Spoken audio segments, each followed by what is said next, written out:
Well, Canada is known for its friendliness and the weather, and not always in that order. 2022 has been a busy year for meteorologists tracking extreme weather, including this series of summer superstorms that hammered the prairies. And to count down the top 5 weather stories of the year, we are joined by senior climatologist with Environment Canada, Dave Phillips. Great to see you. Anne-Marie, thank you. We've done this a lot of times. It shows you how dramatic and spectacular the weather is in this country. And every year it is surprising. I mean, it's still 2022, but we're going to leave today's weather off to the side. We're going to talk about the ones up until today. Let's start with number 5 on the list. There were wildfires from coast to coast. BC and Newfoundland both battling wildfires and fires in 2022. That's right. I mean, the fires compared to last year were sort of subdued. They got kind of slow going because of the very cool, wet spring. And in British Columbia, they had fires, but the number of evacuations tell you that it was just paled by last year's standards. 1,000 evacuations compared to 25,000 last year.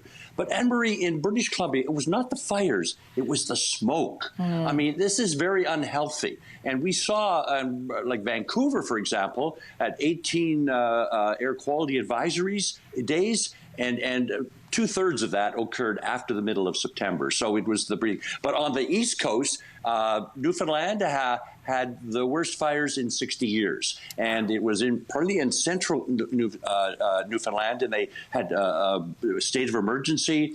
And it was very difficult for the people because, you know, they could see the smoke, taste the air, and see the fires. But there was no evacuations. They were minutes away. They always had their suitcases packed. And then, of course, in Newfoundland, if you don't like the weather out your front door, look out your back door.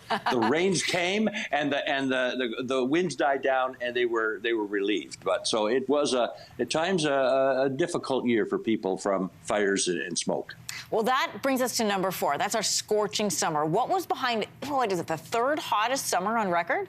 Yes, Anne-Marie, it was surprising. It was sort of comfortable at times, and it was sort of the heat dome. Remember that heat dome last year, the killer one that the world was fixated on Canada with this heat dome?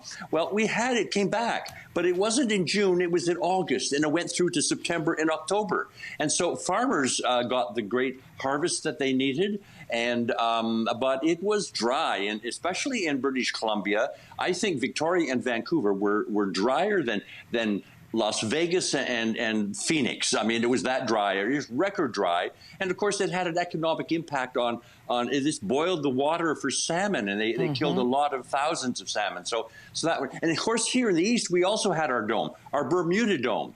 And this made for one of the most gorgeous falls on record. I've never seen 6 weeks between Thanksgiving and Remembrance Day that were so glorious than what we had here. It was sort of the crowning glory on a very hot, dry summer.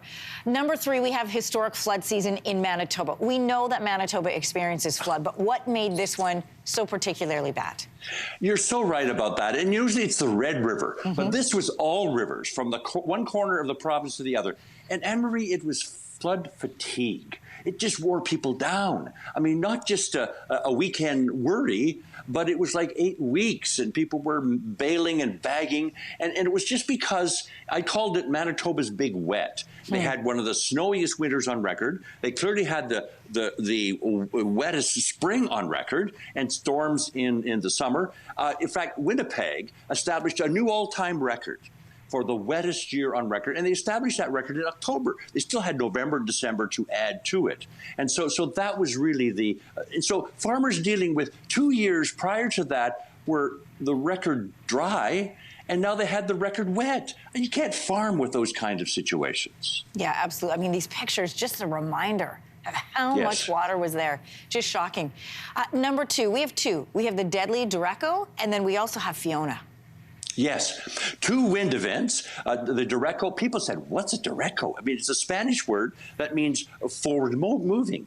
And this was on that May long weekend. Oh my gosh, the weather entices Canadians outdoors, and they were outdoors. The golf courses and garden centers and cabins and cottages. And then about noon came this squall line through Sarnia, through all of Ontario up the 401 into Quebec, and it brought down hundreds of thousands of trees, did $1 billion of damage in property, But Anne-Marie, what value do you put on a tree at Grandma's house? Where, you know, I mean, it provides shade and comfort and beauty. And it just took down, we had of 1 million people without power, and some for a week or more. So it was really a nasty kind of a blow.